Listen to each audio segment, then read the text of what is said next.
नमस्कार दोस्तों, मैं प्रशांत आप सभी मित्रों का स्वागत करता हूं आपके अपने चैनल पर।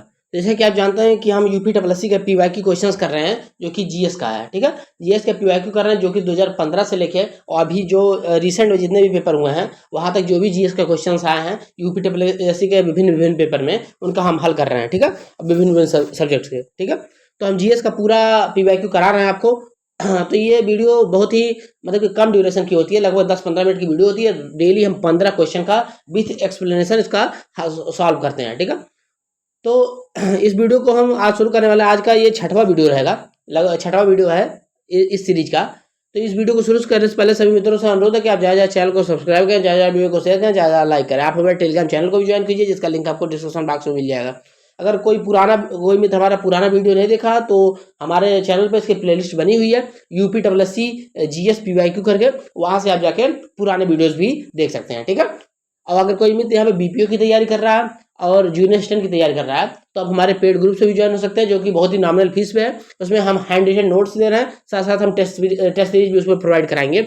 जिस भी चैनल का मतलब मेन एग्जाम जो भी मेन टेस्ट आएंगे, बीपीओ के हो चाहे जूनियर असिस्टेंट के हो, विभिन्न प्रकाशन के सारे हम अपने उस ग्रुप में उपलब्ध करा देंगे। ठीक है, तो आप में से कोई मित्र अगर जुड़ना चाह रहा है तो सारा डिटेल आपको टेलीग्राम में मिल जाएगा, वहां से ज्वाइन हो सकते हैं। अगर टेलीग्राम में नहीं ज्वाइन हो पा रहे हैं तो आप कमेंट बॉक्स में कमेंट कर दीजिए, आपको बता दिया जाएगा। ठीक है, तो चलिए शुरू करते हैं आज की जीएस की क्लास को।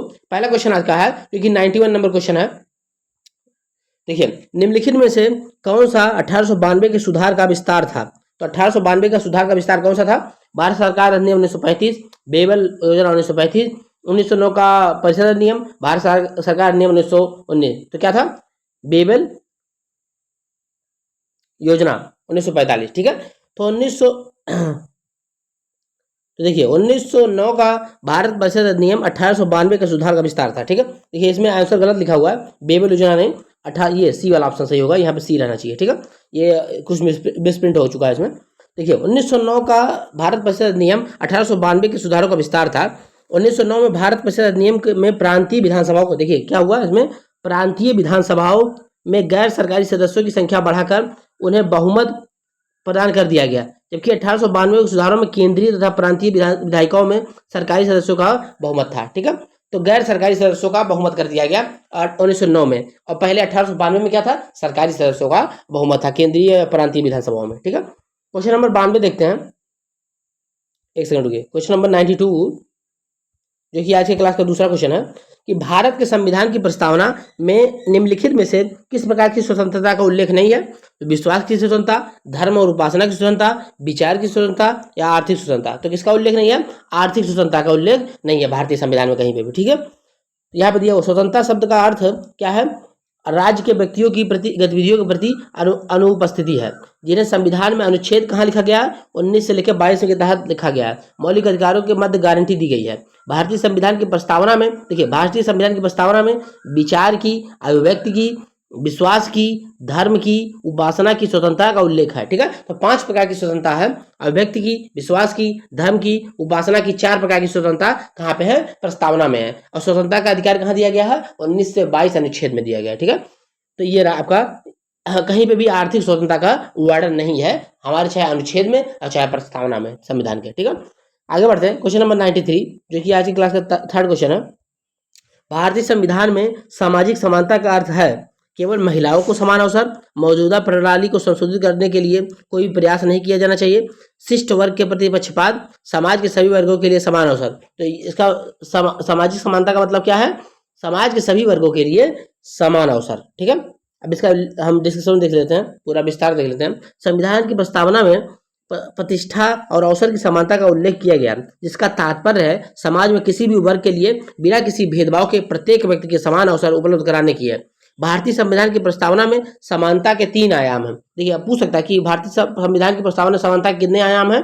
समानता के 3 आयाम हैं, सामाजिक समानता, राजनीतिक समानता एवं आर्थिक समानता। ठीक है, तो समानता के 3 आयाम है प्रस्तावना में, सामाजिक समानता, राजनीतिक समानता एवं आर्थिक समानता। ठीक है, आगे बढ़ते हैं। क्वेश्चन नंबर 94, क्वेश्चन नंबर 94 है मौलिक अधिकारों के संबंध में निम्नलिखित में से कौन सा कथन सत्य है? अब 4 कथन दिए हुए, इसमें से कौन सा कथन सत्य है? प्रत्येक नागरिक को राष्ट्रपति की इच्छा के अनुसार मौलिक अधिकार दिए जाएंगे, पहला गलत है। संविधान के अनुसार दिए जाते हैं, ना कि राष्ट्रपति के अनुसार। मौलिक अधिकार हमारे प्राकृतिक अधिकार हैं और हस्तांतरित अधिकार हैं, ये भी गलत है। मौलिक अधिकार उम्र पर आधारित हैं और हस्तांतरित अधिकार हैं, ये भी नहीं, उम्र पर आधारित नहीं है। मौलिक अधिकार को केवल राष्ट्रपति आपातकाल के दौरान ही निलंबित कर सकता है, हाँ ये तो बात सही है। वो भी किसको छोड़ के, 20 और 21 को छोड़ के, अनुच्छेद 20 और 21 को छोड़कर राष्ट्रपति सारे मौलिक अधिकार को निलंबित कर सकता है। 356 है, देखिए 356 जब एक्टिवेट होगा, 356 जब लगेगा, मतलब 352 लग जाएगा आपातकाल, तो 352 के तहत देखिए स्वतः 19 तो अपने आप स्वतः ही वो हो जाता है। 365 के 1 के अनुसार 19 तो स्वतः ही अपने आप आपातकाल के समय ही हो जाएगा, लेकिन जब 365 का 2 लगता है तो बाकी के सारे मौलिक अधिकार भी समाप्त हो जाते हैं, 20 और 21 को छोड़ के, ठीक है। जीवन का अधिकार 21 और 20 जो गिरफ्तारी वाला है वो छोड़ के, दोनों अधिकार छोड़ के बाकी के सारे निलंबित हो जाते हैं आपातकाल में, ठीक है। तो यहाँ पे दिया हुआ वर्णन इसका कि मौलिक अधिकार 12 से 35 अनुच्छेद में है, भाग 3 में है। मूल अधिकार व्यक्ति को राज्य के खिलाफ प्राप्त होता है। मूल अधिकार असीमित नहीं है, राज्य द्वारा युक्त निर्बंधन के द्वारा, देखिए कोई असीमित अधिकार नहीं है। स्वतंत्रता का अधिकार मतलब ये नहीं कि कुछ भी आप स्वतंत्रता में करिए, उसके ऊपर युक्त निर्बंधन लगा हुआ है, ठीक है। राष्ट्रपति आपातकाल 352 के दौरान 20-21 को छोड़कर समस्त मूल अधिकार को निलंबित कर सकते हैं। मूल अधिकार को सर्वोच्च न्यायालय द्वारा गारंटी व सुरक्षा दी गई है, ठीक है। तो मूल अधिकारों को सर्वोच्च न्यायालय द्वारा सुरक्षा प्रदान है, ठीक है। मूल ढांचे के हिस्से में रखा है सुप्रीम कोर्ट ने मूल अधिकारों को, ठीक है।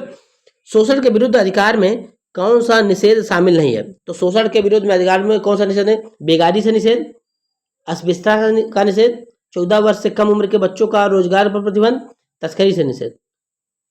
तो कौन सा शामिल नहीं इसमें? तो शोषण के विरुद्ध अधिकार में तस्करी से निषेध, बी वाला निषेध, ठीक है।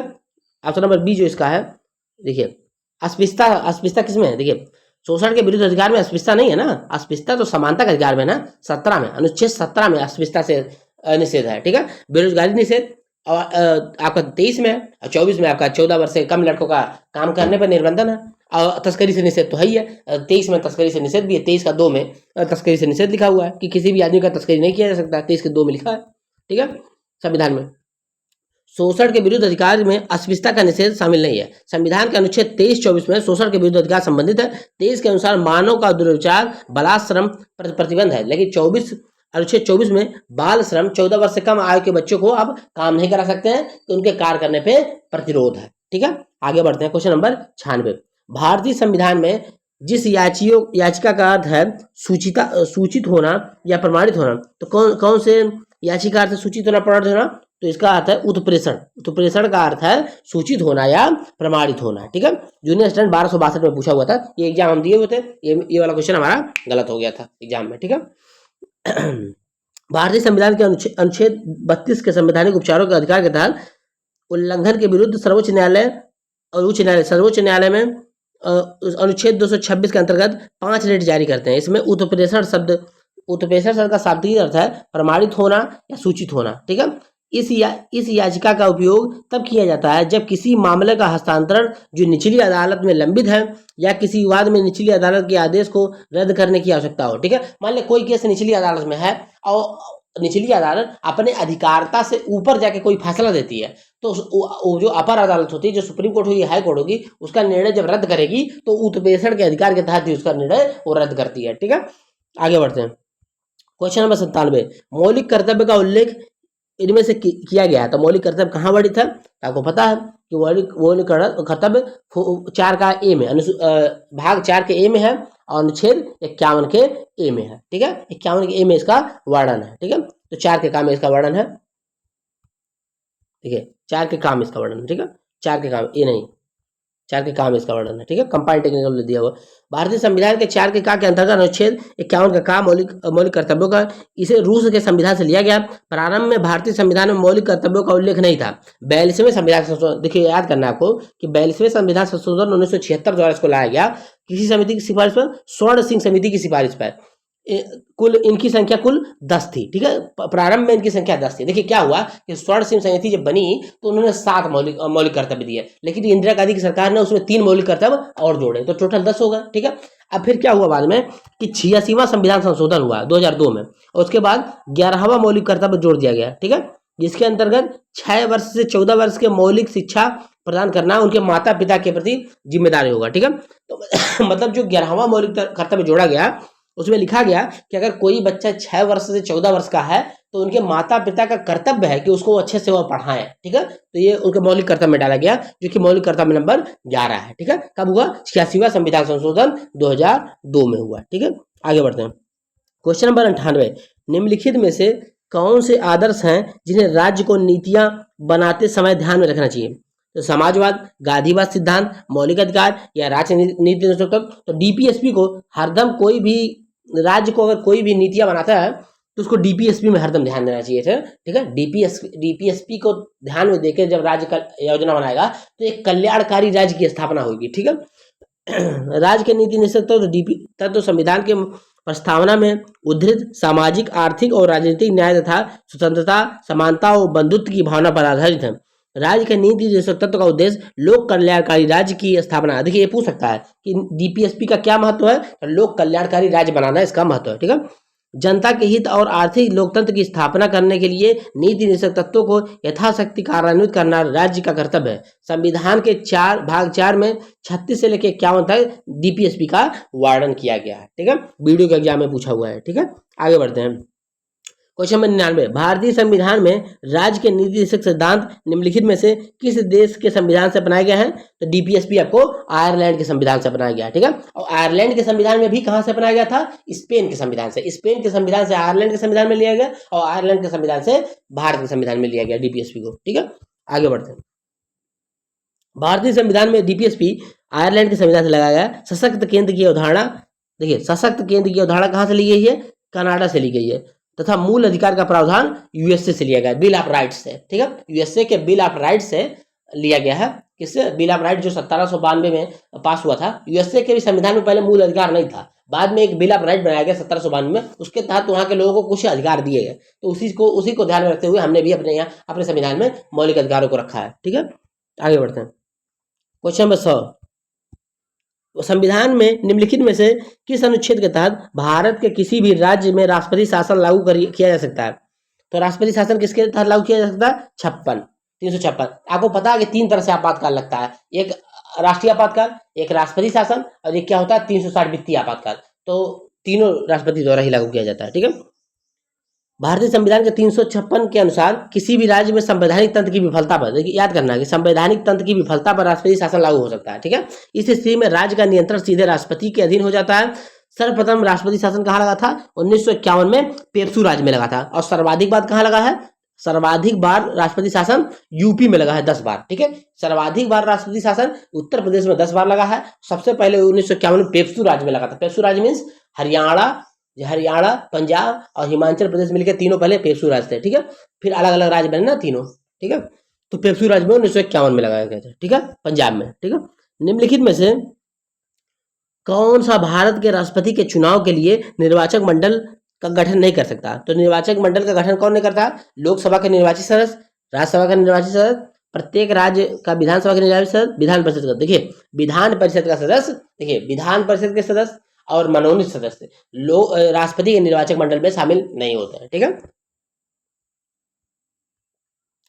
भारत के राष्ट्रपति के निर्वाचक मंडल में लोकसभा के सदस्य, राज्यसभा के सदस्य और विधानसभा के सदस्य शामिल होते हैं, जबकि विधान परिषद के सदस्य राष्ट्रपति के निर्वाचक मंडल में भाग नहीं लेते हैं। और जो मनोनीत सदस्य होते हैं राज्यसभा के, वो भी नहीं शामिल होते हैं। ठीक है, क्वेश्चन नंबर 102, निम्नलिखित में से कौन सी विशेषता राज्यसभा को विधान परिषद से अलग करती है? सदस्यों का नामांकन, अप्रत्यक्ष चुनाव, सदस्यता का कार्यकाल, महाभियोग की शक्ति। तो महाभियोग की शक्ति। ठीक है, तो महाभियोग की शक्ति राज्यसभा को विधान परिषद से अलग करती है। महाभियोग की शक्ति राज्यसभा को प्राप्त है, जबकि राज्य के विधान परिषद को महाभियोग की शक्ति प्रदान नहीं है। ठीक है, आपको बहुत इंपॉर्टेंट क्वेश्चन, इसको ध्यान रखना है। ठीक है, यह विशेषता राज्यसभा को राज्य विधान परिषद से अलग करती है। ठीक है, तो अन्य विशेषता राज्यसभा और विधान परिषद के दोनों को प्राप्त है। ठीक है, जो महाभियोग की शक्ति होती है वो खाली आपको राज्यसभा को प्राप्त है। ठीक है, महाभियोग राज्यसभा में ही लाया जा सकता है, विधान परिषद में नहीं लाया जा सकता। ठीक है, इसीलिए दोनों डिफरेंस है, बाकी का और सेम ही है दोनों में। ठीक है, 6 वर्ष का कार्यकाल उधर भी होता है, 6 वर्ष का इधर भी होता है, 30 वर्ष की उम्र उधर भी चाहिए, 30 वर्ष की उम्र इधर भी चाहिए। तो इस तरह से चलता रहता है। ठीक है, क्वेश्चन नंबर 103, निम्नलिखित में से किससे संबंधित एकमात्र उदाहरण है जब भारत के राष्ट्रपति ने अपनी अपनी वीटो शक्ति का प्रयोग किया था। ठीक है, तो वीटो शक्ति का प्रयोग भारत के राष्ट्रपति ने कब किया था? भारतीय डाकघर संशोधन विधेयक पर भारत के राष्ट्रपति ने वीटो शक्ति का प्रयोग किया था। ठीक है, तो भारतीय डाकघर संशोधन विधेयक 1986 में भारत के तत्कालीन राष्ट्रपति ज्ञानी जैल सिंह ने पॉकेट वीटो का प्रयोग किया था। ज्ञानी जैल सिंह 1982 से लेकर 87 तक के थे। देखिए, राजीव गांधी की गवर्नमेंट ने एक भारतीय डाक संशोधन विधेयक लाया, जिसके तहत उन्होंने कहा कि कोई भी पत्र अगर भेज रहा है तो उसको पढ़ने का अधिकार सरकार के पास होगा।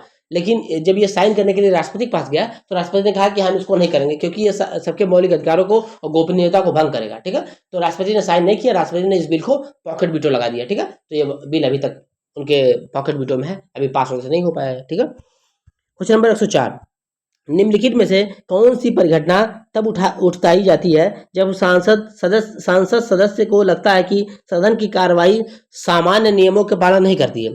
ठीक है, तो कौन सी उठाई जाती है?